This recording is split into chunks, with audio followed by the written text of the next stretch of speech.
네, 반갑습니다. 청춘부동산입니다. 불과 한 달 전이었죠.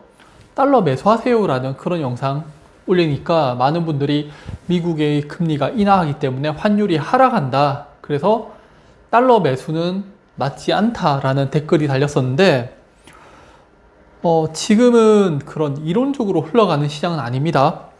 세계 경제 질서가 재편되고 있어요. 제가 미국의 경제가 어떻게 변하고 있는지에 대해서 몇 번 설명드렸었죠. 그리고 우리나라는 경제적으로도 지금 문제고요. 특히 달러가 무척 부족한 상황입니다. 그리고 언제 환율이 급등할지 아니면 정말 재수 없으면 다시 외환위기가 올 수 있는 그런 상황입니다. 오늘 그 내용 설명드리겠습니다. 환율을 보면은 올해 고점에 가깝죠. 이게 미국의 문제가 아니라 우리나라 원화의 약세, 대한민국의 경제적인 문제, 북한과의 지정학적 리스크, 그리고 삼성의 문제 등등 원인이 많은데 가장 대표적인 게 부동산, 부채 덩어리 이게 문제죠. 그래서 돈을 계속적으로 풀어버리니까 원화가 약세를 띨 수밖에 없는 겁니다. 그리고 미국의 경제 호황인데 이거를 자꾸 사람들이 미국이 불황이래요. 2018년 이후부터 제가 미국의 경제가 계속 좋아졌다, 좋아진다, 앞으로도 좋을 겁니다 라고 했었는데 그때마다 사람들이 계속 안 좋다, 미국 경제 안 좋다 계속 그렇게 얘기를 해요. 제가 여러분들께 드릴 수 있는 거는 어떤 기사나 다른 유튜버나 블로거들 그런 사람들이 하는 이야기 말고 본인이 객관적인 경제 지표를 찾아보세요. 경제 지표가 엄청나게 미국의 경제가 좋게 나옵니다. 전 세계에서 경제 성장률 상위권이고요. 미국 안에서 생산, 고용, 소비가 다 이루어지고 있어요. 그러면서 주변에 수출 주도형 국가들이 무너지고 있죠. 그게 대표적인 국가가 중국이잖아요. 우리나라 중앙은행의 대차 대조표를 보면은 돈을 얼마나 많이 풀었는지를 보여주는 그런 지표인데 2020년 코로나 이후에 돈을 풀어버리니까 부동산이 상승을 했죠. 그리고 2020년 이후부터 돈을 줄이다가 올해 다시 돈이 증가하는 게 보이죠. 그러니까 서울 부동산이 다시 급등을 하는 겁니다. 이게 원화 약세에 대한 이야기예요. 그리고 우리나라에 달러가 부족하다는 이야기를 왜 하냐면은 그 이유가 두 가지가 있습니다. 하나는 코로나 때 환율이 급등하는데 국채은행인 수출입은행이 돈이 부족하니까 삼성 등 대기업에게 달러를 빌립니다. 그리고 두 번째가 2022년 환율이 1,400원 돌파할 때인데 한국은행이 국민은행하고 외환 스왑을 체결해요. 자, 이게 이해하기 어렵죠. 외환 스왑이라고 하면은 다른 국가와 우리나라 정부 간의 그런 달러 또는 다른 화폐 등을 교환할 수 있는 건데 국내 안에서 국민연금하고 외환 스왑을 맺어요. 네, 좀 문제가 있다고 생각하지 않으세요? 이거 상당히 위험합니다. 2020년 코로나로 미국 달러 수요가 급증하던 그런 시기에 삼성전자 등 글로벌 기업이 국채은행인 수출입은행 3호사채를 인수하는 방식으로 외화 유동성을 공급한 사실이 있다고 합니다. 자, 나라가 얼마나 위태로웠으면은 국가가 채권 발행해서 기업들이 사줬냐는 거죠. 우리나라에 달러 부족합니다. 자, 최근에는 국채 발행해서 개인들한테 판매하고 있죠. 원화 채권이긴 하지만은 자, 그런데 문제가 더 있어요. 자, 최근 또 삼성전자 위기설 돌고 있죠. 부도설까지 나오고 있습니다. 무차입 경영 외치다가 최근에 돈 빌리고 있고요. 무노조 경영에서 노조 만들어지고 삼성도 위기죠. 결국 우리나라에 문제 생기면은 이제는 삼성과 같은 대기업이 쉽게 도와줄 수 없다라는 의미입니다. 자, 제가 왜 두 번째 외환위기 운운하는지 아시겠죠? 자, 첫 번째 외환위기 때도요. 기업들이 먼저 무너지면서 그 다음번에 이제 우리나라도 함께 무너졌는 거예요. 이번엔 두 번째입니다. 외환당국이 국민연금하고 외환 스왑 거래 한도를 500억 달러로 증액했는데 이게 얼마나 국민들한테 손실 준지 아셔야 돼요. 내용 좀 어렵습니다. 자, 어떤 내용이냐 하면은 예를 들어서 1억 달러 규모의 외환 스왑 거래를 국민연금과에서 매매 기준을 1,420원으로 합니다. 외환당국이 국민연금에게 1억 달러 주면은 국민연금은 1,320억 원을 외환당국에 지급을 해요. 그러니까 여기까지 괜찮아요? 자, 만기가 되었어요. 국민연금이 외환당국에 1억 달러 지급하고 나머지 차익을 원화로 국민연금에게 지급하는 아주 좋은 상품이죠. 맞죠? 그런데 반대면요. 국민연금이 외환당국에 달러를 빌려준 경우라면요. 자, 국민연금은 기축통화인 달러를 외환당국에게 주고 화폐 가치가 하락한 원화를 받아들이게 되는 겁니다. 이게 그럴 수 있지. 똑같은 화폐끼리 교환했는 건데 라고 볼 수가 있잖아요. 근데 이거하고 유사한 게 2019년이었나 그 성남시에서요. 기간제 공무원으로 알고 있습니다. 그때 월급의 일정 부분을 원화가 아니라 지역 화폐로 공급했어요. 공무원들 난리 났겠죠.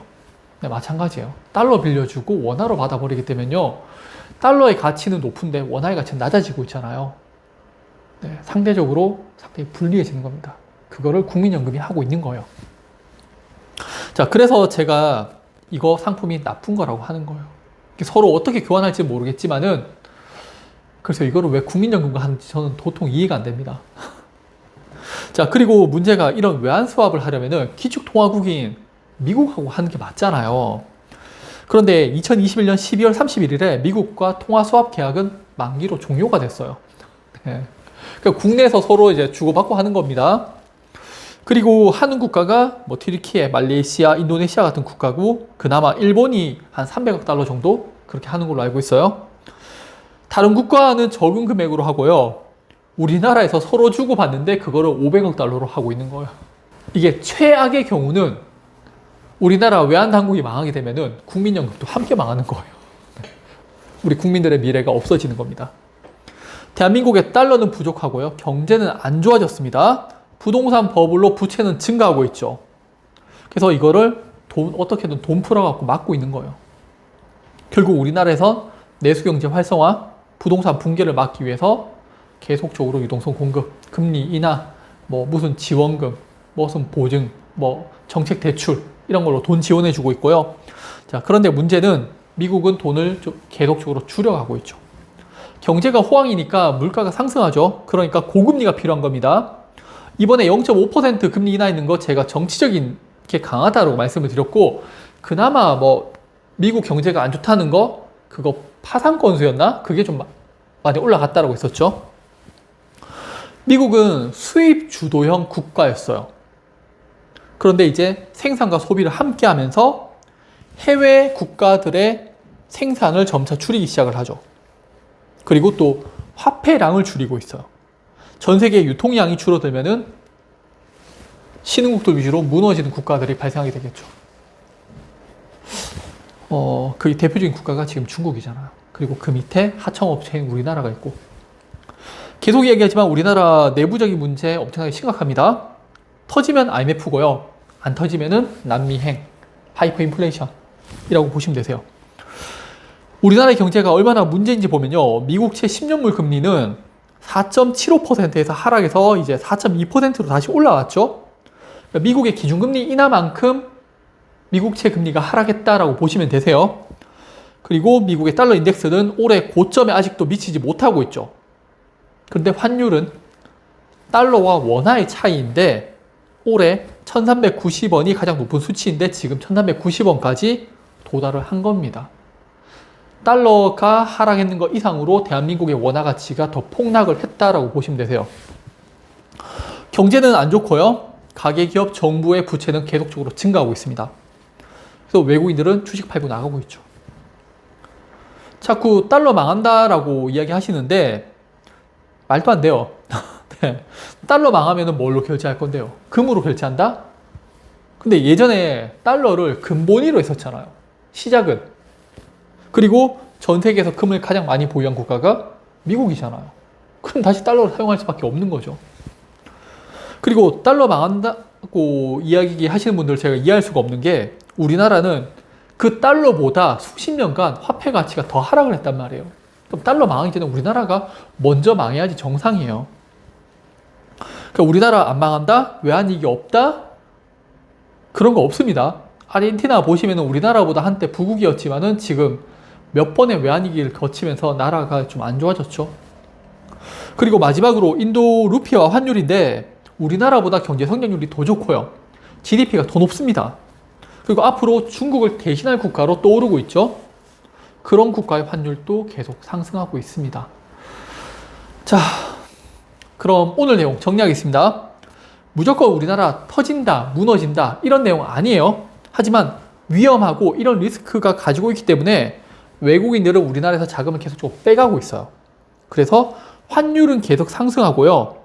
만약에 문제가 터지게 되면은 달러가 부족하고 우리나라는 또다시 외환위기를 경험하게 될 겁니다. 하지만 반대로 정부는 이런 문제점 알고 있겠죠, 당연히. 그래서 이를 막기 위해서 계속적으로 돈을 풀고 부동산 붕괴를 막기 위해서 경제를 또 활성화시키기 위해서 노력하고 있는 거죠. 하지만 돈이 풀리니까 또다시 환율은 상승하는 거고요. 그래서 현재 대한민국의 상황에서 저는 달러가 최고의 상품이라고 보고 있습니다. 네, 그럼 오늘 영상도 봐주셔서 감사합니다.